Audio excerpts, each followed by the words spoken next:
All right, I'm gonna have a lot of fun in this video because I'm gonna spend this time ripping on the red pill community and showing women why this community is not just really unhealthy, but it's actually potentially quite dangerous as it continues to grow. So for those of you who don't know what I mean by the red pill community, this is a huge umbrella term that is focused on, well, it's actually focused on a lot of stuff, but I'm speaking of it specifically in relationship and dating terms. So it's exposing the truth about women and men and our biology and how we relate to each other socially, emotionally, sexually, and shows men, because it's focused on men, how to get what they want in their love life. Now, this is an umbrella term because there's many different teachers, experts, teachings that are contained in the red pill community. So you got one side of the spectrum, like you could call me red pill. Some people certainly would. I don't like to associate myself with it because it's just become so toxic and just filled with victim-y, whiny babies. But you could put me in the category of being in the red pill community. And so on one side, it's going to be people, mainly men, but also occasionally women, that are talking in a really positive light about both men and women. What I teach men and women is, here's how to create a really healthy, polarized, loving relationship. This is why men are amazing and how to meet their needs. This is why women are amazing and how to meet their needs. On the other side of the spectrum, though, you got men who are just huge victims and babies and stuck in that victim mentality. They talk about the worst in women. They energetically attack women. They talk about how terrible single mothers are, and like how single mothers have all been ran through. And if you're over 25 years old, you're basically used up and no man's ever going to want to date you again, and you're terrible and you're worthless. And so that's men that have been hurt by women. So there is a real issue here, right? Men have been hurt by women. They've been taken advantage of by women. They've been used by women. They've been screwed over by women in some kind of way. Now, a lot of the time that's because of their own weaknesses, but the fact is men have still been hurt, and that sucks, right? And I have compassion for that. I don't have compassion for men or women who choose to stay victims and energetically attack the other gender. I do not have the tolerance for that at all. I will tell you the truth, and I will show you how to shift it, but I do not tolerate people who want to stay victims. That's just, ugh. So that's what a lot of the red pill community has become. I'm now 40. When I was 23 years old, I first got into what you could call the red pill community because I became a pickup artist. That's part of the red pill community, is pickup artistry. And even in pickup artistry, there's a huge range of teachings, right? There's men who are just unbelievably manipulative and just in it for themselves and don't care how much they hurt women. And then on the other side, there's men who want to be really genuine and authentic and like women and try to use it more for good. And I was more on that side, but still not as in integrity as I should have been. So anyway, on the really victim side of things, there are men who are truly threatened by women having rights. As weird as that sounds, or might sound. And they're threatened by it. They don't like it. They would love things to reverse because they look at what's happened in the past century, little more than a century. They look at feminism. Because of feminism, women got all of these rights. They started going to work. They had their own bank accounts. They were able to vote. They became independent. And because of feminism, and yes, this is because of feminism, the family unit, the nuclear family, has been mostly obliterated. There's now more single women and single mothers more than ever. Children are getting really hurt by this. Women are getting really hurt by this. Men are getting hurt by this. And it is because of feminism. Less so because of first wave feminism, second and especially third wave feminism, much more so. But the fact is, it's because of feminism. And this has screwed men over big time, where a lot of men have very little success with women, don't know how to date women, don't know how to start a family with women, don't know how to get a girlfriend or have a woman that doesn't cheat on him. There's real problems for men. And then there's also real problems for women. And then the men who are more successful, who have the social skills, the competencies, the confidence to do so, they end up getting most of the women, and sleeping with them, having shallow relationships with them. That's what the kind of man that I taught myself how to be. I wasn't natural at it, but through pickup artistry, I was able to do that. And that's a problem. It's a problem because, first of all, it stopped me. It stifled my own growth as a man to become in my masculine, wasting a whole bunch of time just pursuing superficial relationships with women. And then it hurts the women as well, because it's wasting their time. Even if they have a great experience with a man like me, it ends up hurting them because they're wasting their time. They can get emotionally attached. They can feel bad if the man doesn't want to pursue anything, which is often the case. And it just creates this dynamic where most men get screwed over completely, and then the most successful men end up having a lot of success, but then they're stifled in their masculinity. They don't become the devotional leaders and protectors of women that they're supposed to be.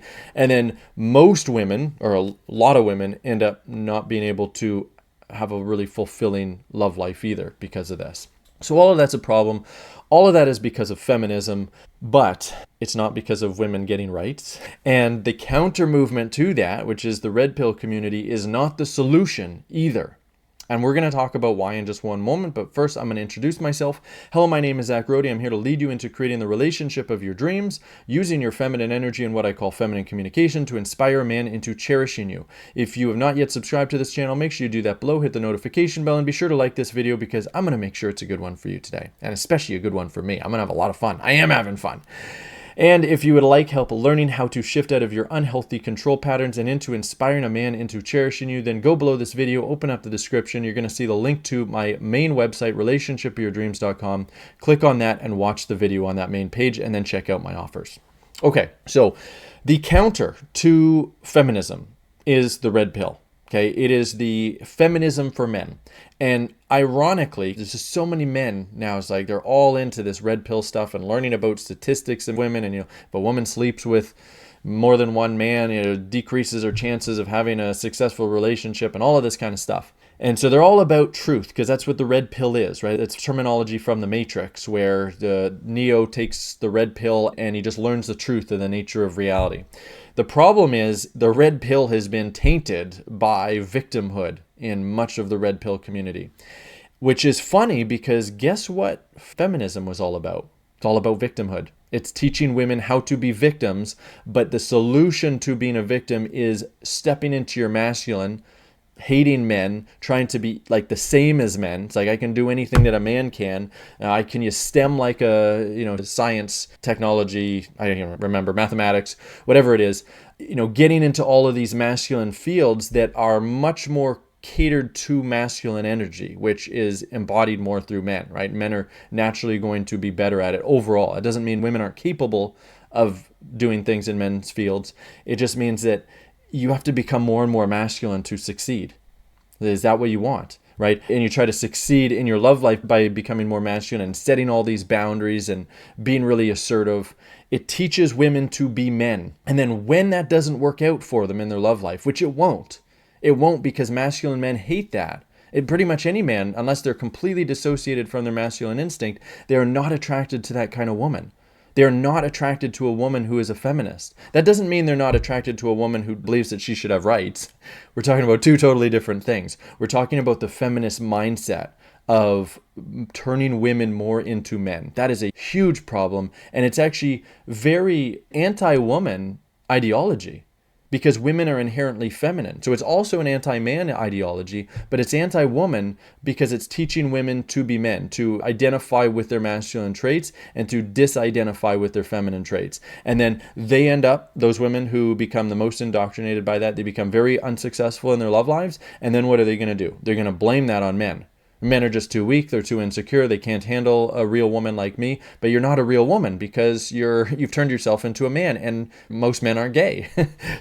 They're not attracted to the physical manifestation of a man, right? Having the male genitalia and body, and also the energy of a man, right? They want a feminine woman. That's totally understandable, that's totally normal, that's totally healthy. Nothing wrong with any of that, unless you're a feminist and you think there's everything wrong with that. So, getting more to the point of this video about how women's rights threaten a man's masculinity. Feminism started the ball rolling on women having certain rights. I believe that women should have rights. I believe in freedom. I am a libertarian. I'm actually an anarcho-capitalist if we really want to go deep into it. But I don't believe in non-consensual agreements done through government or anybody else. I don't believe in using financial or economic coercion or force or threats to get people to do stuff. So anyway, women should have rights. Women should be able to do the same things that men do if they choose to. I don't think a lot of those things are a good idea, to do. I don't believe that women should be working outside of the home for 8 hours a day. I think that's a very masculine thing to do. That doesn't mean I don't believe that women shouldn't have a monetized passion, ideally that they're able to do from home or just part-time or whatever. But I don't believe that they should be operating so much outside of the home because it's very masculine. It's going to keep them more masculine, and it's going to be more repellent to men, especially to really healthy masculine men, the men that could do a great job of cherishing you. Now, of course, for many women today, you're kind of stuck doing that because nobody's there taking care of you. So it's like, I'm not saying go quit your job. I'm just saying maybe be open to the future when you're fully claimed by a masculine man who wants to fully financially provide for you. Be open to not working full time and figuring out something that you're really passionate about, but you're not responsible for the finances. That's all. So anyway, you should have the right to do whatever you want. You should have the right to totally screw up your life if you want to. You should have the right to do things that are going to repel men and repel really healthy masculine men. I mean, when children are involved, it's a little bit iffy because I believe that children have rights as well. But as a general rule, it's like you should have the right to screw up your life. Some men, the biggest victims in the red pill community, believe that you shouldn't have those rights because it was having those rights in the first place that set all of this in motion. And if we just take away your rights again and make you fully financially dependent on men, then you're going to have no choice but to be submissive, be feminine again, and we can restore the nuclear family and everything's going to be good. We're done, those dark ages. I won't even say that. They might actually come back. To be fair, those dark ages, I believe there is a possible trajectory where we have swung so far on the pendulum on one side that we might swing back and women's rights might be taken away. I really hope that doesn't happen. I am firmly 100% against that ever happening, but it could happen. And even though it seems to many right now so crazy, the way that the West is going, where all of our rights are being eroded, whether you're a man or a woman. So this could be a real possibility. The Handmaid's Tale could be a real possibility. If women are also becoming infertile. So we're on that trajectory. Red pill men, the worst of them, the victims, want this to happen, but definitely shouldn't happen. And we need to see how it's not a woman's independence that's the problem. Women would have never become independent in this way if men were actually dominant. Men were never truly dominant back then in the early 1900s or before that, in the Victorian era. They were, there's a lot of, I would call them masculinity costumes that were going on, but really, let's be honest. Do we really think that women's needs were fully met back in the early 1900s? Sexually, emotionally, well, maybe financially to at least some degree, but their emotional needs fully met? Do you think that men fully understood women back then? I don't think so. I'm not a historian. I've looked into it a little bit and, history can be very muddled, but I don't think that was the case. And I think that women gradually shifted to feminism because their needs weren't being fully met. Yes, it was a brainwashing campaign from the beginning, but if they were fully happy and fulfilled, I don't think it would have happened to begin with. So men had already dropped the ball. We have never lived in a truly polarized dynamic where we got really healthy, dominant, masculine men cherishing women to the degree that they need, understanding their needs on the deepest level. And we didn't have truly feminine women, right? A lot of women were wearing a feminine costume. They weren't fully in their self-worth. It was more about meeting a man's needs because the man is more important. That was what they'd been brainwashed to believe in that society. And that's a really big problem. I'm actually creating something much different here. I'm showing men and women how to reach their potential as men and women, how to truly become polarized. Men who are actually dominant, women who are actually truly submissive and vulnerable, but also fully in their self-worth. We need to evolve. We don't need to go back to the 1950s or go back to the early 1900s. Women need to choose through their own autonomy to be submissive, to be vulnerable, to shift into their feminine self-worth, to inspire a man, if you're single, to inspire a man into claiming you and cherishing you. Or if you're in a relationship, then aspire a man to be that kind of man. And if for men need to choose to stop being victims, stop reading red pill content, and learn how to become the best version of yourself that you can be. If you're going to do red pill content, look at the really good stuff. Look at how you are co-creating your reality and attracting the wrong kind of women and the wrong kind of behaviors from women. Right? This is about self-responsibility. This is about being an adult, a grown-up. And men and women have to do that. One of the great things about my channel is I attract either people who are grown-ups, more so women because it caters to women, who are ready to be a grown-up. And the way that you do that is learn feminine communication, see how you are co-creating your reality. If you do not have a man, a masculine, healthy man, who you are strongly attracted to, who has fully claimed you in a lifelong commitment and is dedicated to cherishing you and making you feel like the amazing, special woman that you are, you need to look at yourself and see how you are co-creating that somehow through your behaviors, through your lack of feminine communication, through your lack of self-worth, through your control patterns that you're having difficulty letting go of. And if you would like to learn how to create that reality for yourself, the best reality with that kind of man, I would love to help you do it. This is what I help you do. I help you do that on these videos, but I also help you do that in our academy program for women, where we will, as men, will actually lead you through this process. We will show you how to let go of control. We will lovingly correct you when you make mistakes. We will help you feel your feelings and hold space for you to feel everything and communicate as vulnerably as possible and move through all of your fears and resistance of doing so. And if you are open to getting our support, I would love to do a call with you. Go below this video, open up the description. You're going to see my Relationship of Your Dreams link. Click on that. And right below the main video, you are going to see a button to book a call with me. This call is free. We'll talk all about what's going on in your love life. We'll talk about why you're stuck. We'll talk about what you need to do to shift. I'll help you learn how to feel and connect with your needs. And we'll find out together, are you right for working with us? No matter what you decide, you're going to get a lot out of the call. You're going to get some coaching for free. But if you are right for the academy, we'll talk all about the academy. You can ask me any questions you have about it. And we'll see if it's the right solution for you.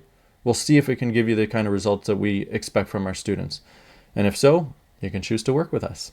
If that sounds like you, fantastic. I look forward to seeing you on that call. That's it for this one.